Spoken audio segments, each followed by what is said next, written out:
हम के एंटीबायोटिक के प्रयोग कब करी कोनो बीमारी होकर तबे न करे डॉक्टर भी सलाह कब देवले जब बीमार आदमी पड़ले तब। अच्छा स्वस्थ आदमी एंटीबायोटिक खाई चाहे कोनो दवाई खाई ना खाई, लेकिन बीमार होकर तबे एंटीबायोटिक खाई आदमी खाई ना।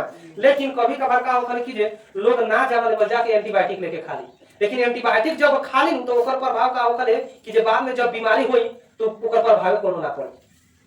पहले जब एंटीबायोटिक खा ली बिना बीमारी के, अब बाद में अगर बीमारी पड़ जाए बीमार पड़ जाए अब बाद में एंटीबायोटिक खाए तो उसका प्रभाव ना पड़े। थोड़ा सा यहाँ देख लेंगे एनसीईआरटी के लाइन में एकदम जबरदस्त है। ठीक कहता कथी ध्यान रखना चाहिए कि डॉक्टर की सलाह पर ही प्रतिजैविक दवाएं लेनी चाहिए। किसके सलाह पर?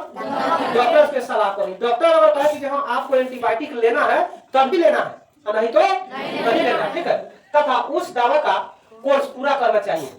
जैसे यहाँ टाइफाइड अगर हो जाए तो यहाँ का टोटल डॉक्टर लोग लिखता हुआ 14 गो सुई लिखा कि ना हो 14 गो सुई लिखाई तो जितना भी होकर कोर्स पूरा भर ली ना टाइफाइड अगर हो जाए तो जब तक कोर्स भर दवाई ना करवा तब तक बीमारी ठीक है पता है ना। तो मैं कहता कि पूरा कोर्स लेना चाहिए। यदि आप प्रतिजैविक यानी कि एंटीबायोटिक उस समय लेंगे जब उसकी आवश्यकता नहीं होगी।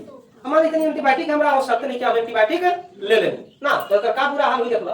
तो अगली बार आप जब बीमार होंगे और आपको एंटीबायोटिक यानी कि प्रतिजैविक की आवश्यकता होगी तो वह उतनी प्रभावी नहीं होगी।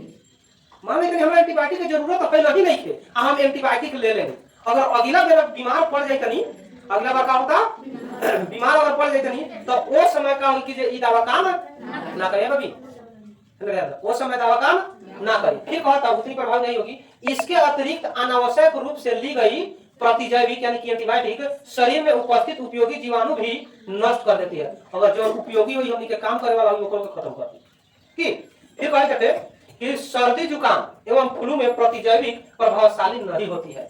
सर्दी जुकाम होता है जैसे सर्दी जुकाम हो जाए तो लोग एंटीबायोटिक अब का होती है लेके एंटीबायोटिक खा ली ठीक तो हो जाए लेकिन प्रभावित ना हो।